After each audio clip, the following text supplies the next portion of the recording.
बीते 10 सालों में लगभग 90 पेपर लीक और भर्ती घोटाले के मामले आए हैं। छात्रा को अश्लील मैसेज करने लगे और जब छात्रा चंगुल में नहीं आई तो उसके लिए पेपर लीक तक करवा दिया।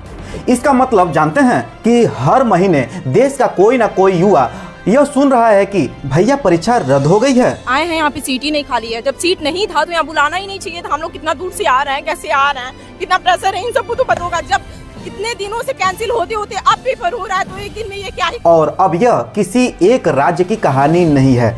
आप राजस्थान जाइए, बिहार जाइए, यूपी जाइए, गुजरात जाइए, झारखंड जाइए या फिर मध्य प्रदेश जाइए, इस देश का शायद ही कोई बड़ा राज्य ऐसा होगा जहां पर युवाओं के सपनों को तोड़ा न गया हो।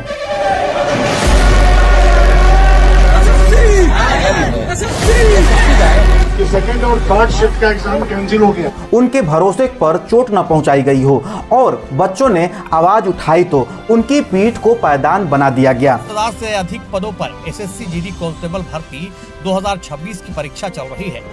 लेकिन डरावनी बात यह है कि पेपर लीक की खबरें अब डरावनी नहीं लगती है, चौंकाती भी नहीं है। ऐसा लगता है कि कुछ भी नहीं है, सब कुछ नॉर्मल है, क्योंकि बच्चों को भी आशंका है कि पेपर तो दे आए हैं लेकिन रिजल्ट आएगा या फिर रद्द हो जाएगा या पेपर लीक हो जाएगा या फिर हाई कोर्ट, सुप्रीम कोर्ट में केस चला जाएगा। पेपर लीक पे पेपर लीक, पेपर लीक पे पेपर लीक, नीट का पेपर लीक, उत्तर प्रदेश में दरोगा की भर्ती का पेपर लीक। सभी बातें एक तरफ है, लेकिन आखिर पेपर लीक कैसे होता है, कौन लोग कराते हैं, जो पेपर लीक करवाते हैं, coaching centre, solver gang system के अंदर बैठे लोग कैसे इसे करोड़ों रुपए कमाते हैं, और सबसे बड़ा सवाल कि क्या भारत के भविष्य में दिमाग लग गया है। सबसे पहले सवाल यह है कि भारत में पेपर लीक होता कैसे है। तुम्हारे अंदर कौन जिम्मेदार था इसको? तुम जिम्मेदारी नहीं लोगे तो विदेश मंत्रालय जिम्मेदारी लेगा।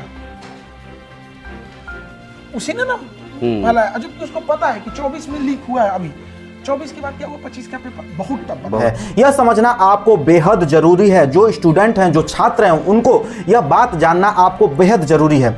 भारत में पेपर लीक इसलिए होता है क्योंकि कुछ लोग भ्रष्ट हैं, नहीं, बल्कि इसलिए होता है क्योंकि करोड़ों युवा एक ही दौड़ में फंस चुके हैं जहां एक सरकारी नौकरी पूरी जिंदगी बदल सकती है। 2014 से लेकर 2022 के बीच केंद्र सरकार की नौकरियों के लिए 22 करोड़ से ज्यादा आवेदन आए, लेकिन नौकरी मिली केवल 7 लाख लोगों को। यानी सरकारी नौकरी सिर्फ एक छोटी सी कोई जिम्मेदारी नहीं है, बल्कि मिडिल क्लास परिवार के लिए गरीबी से बाहर निकलने का आखिरी रास्ता बन चुका है। कहीं पिता अपनी पूरी कमाई बेटी की कोचिंग पर लगा देता है, कहीं मां गहने बेचकर फीस भर रही है, तो कहीं एक छात्र सालों तक एक ही परीक्षा के भरोसे अपनी पूरी जिंदगी रोक करके बैठा हुआ है। जहां उम्मीद और कंपटीशन इतना ज्यादा हो, वहां भ्रष्टाचार का भी धंधा बहुत बड़ी तेजी से फैलने लगता है और इसी वजह से एक पूरा नेटवर्क तैयार हो चुका है। कोई प्रिंटिंग प्रेस के कोचिंग सेंटर में कोई सिस्टम के अंदर बैठकर बेच रहा है सवाल, क्योंकि उसे पता है कि आप इसको खरीदने के लिए सब कुछ दांव पर लगा सकते हैं और पेपर लीक कराने के लिए चाहे जितना मर्जी पैसा लगाना हो आप लगा सकते हैं। लेकिन धोखाधड़ी का मामला यह नहीं है, यह करोड़ों रुपए का धंधा बन चुका है। फिर से भर्ती परीक्षा रद्द हुई है। एसएससी जीडी कांस्टेबल परीक्षा रद्द होने के बाद छात्रों का गुस्सा उत्तर प्रदेश के कई शहरों में फूट पड़ा। कई बार उम्मीदवार लाखों रुपए से लेकर करोड़ों रुपए देने के लिए तैयार हो जाते हैं। घटनाएं बहुत सामने आने लगी हैं और सबसे बड़ी बात क्या है, इस पूरे खेल में सबसे ज्यादा नुकसान उस ईमानदार छात्र का होता है जो दिन रात सिर्फ मेहनत करता है, जिसके पास पैसा भी नहीं होता है, पहुंच भी नहीं होती है, वो सिर्फ इंतजार का और डर अटूट अपने सपनों को टूटते हुए देखता है। यह कहानी सिर्फ पेपर लीक की नहीं थी, ये उस भरोसे की कहानी थी जो बार बार टूट रहा है और फिर भी हम उम्मीद करते हैं कि शायद अगली बार ठीक हो जाएगा। सवाल सिर्फ सिस्टम से नहीं है, हमसे भी है। क्या हम एक ऐसा सिस्टम को सामान्य मानते हैं जहां मेहनत ज़्यादा ताकत पहुंच काम करती है?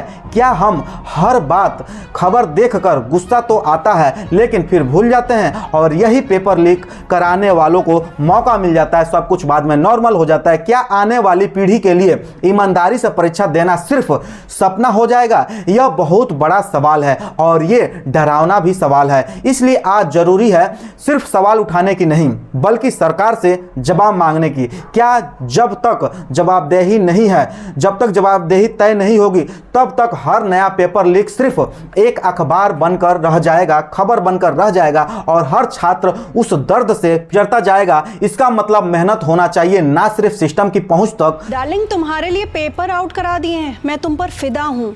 क्या कोई सीनियर टीचर अपने स्टूडेंट से इस तरह की बातें भी कर सकता है?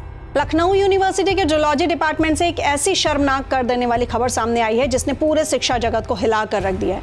आप भी इस आवाज को आगे बढ़ाइए और यह सवाल खुद से पूछिए, क्या सिस्टम बदलना चाहते हैं या फिर एक और खबर का इंतजार करना चाहते हैं? और यह बहुत बड़ा खतरा है।